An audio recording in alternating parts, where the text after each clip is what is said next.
In 2018, a journalist walked into a Saudi consulate and never walked out. He wasn't killed on a battlefield. He wasn't charged with a crime. He wasn't threatening national security. According to US intelligence, he was murdered by agents tied directly to the Saudi state. And yet, most people moved on. Today, I want to ask a simple question. Why did the outrage disappear? This wasn't a rumor. It wasn't partisan spin. It wasn't a conspiracy theory. A journalist was murdered by a US ally.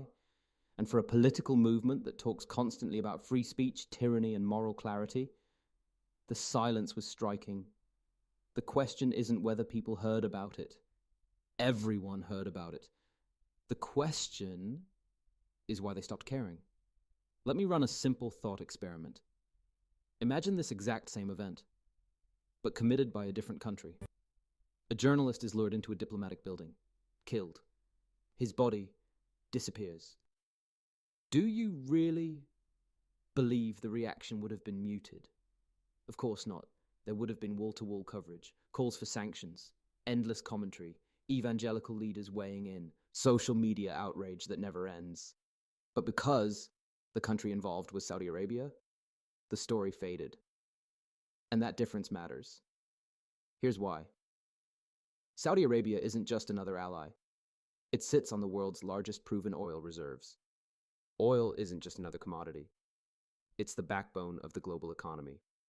When oil prices rise, gas prices rise, inflation rises, food prices rise, political approval collapses.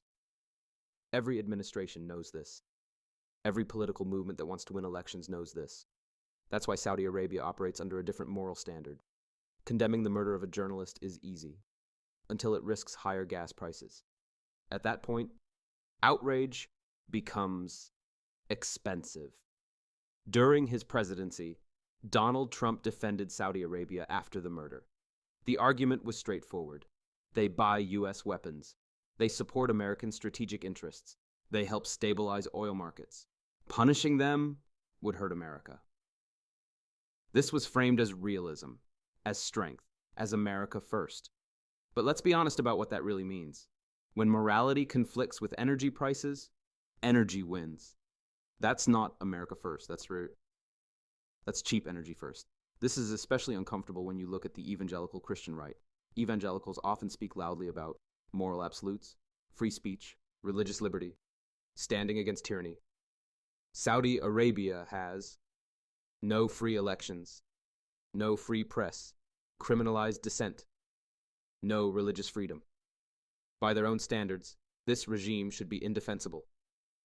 And yet, after a journalist was murdered, there was mostly silence.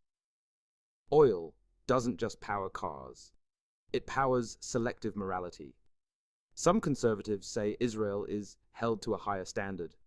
That should raise a red flag. Israel is a flawed democracy. Saudi Arabia is not a democracy at all. Israel has elections, courts, opposition parties, and a free press. Saudi Arabia has none of that. So why the difference? Because Israel can't raise gas prices in the United States. Saudi Arabia can. That's the real standard. You don't have to like journalists to care about this. You can distrust the media. You can criticize bias. You can reject narratives. But if a government can murder a journalist inside a diplomatic building, and the world shrugs, that tells you something about power. The solution to bad speech is more speech, not permanent silence enforced by the state. When silence doesn't bother us, it's because silence is convenient. So, here's the question I'll leave you with. Would the reaction have been different if the killer didn't control oil? Would outrage have been louder if it didn't threaten gas prices? And if the answer is yes, then outrage isn't a principle. It's a luxury. The silence surrounding this murder wasn't accidental. It was the result of a system where comfort outweighs conviction. Human rights matter until they raise prices. Free speech matters until it's inconvenient. That's what the silence in the desert really reveals.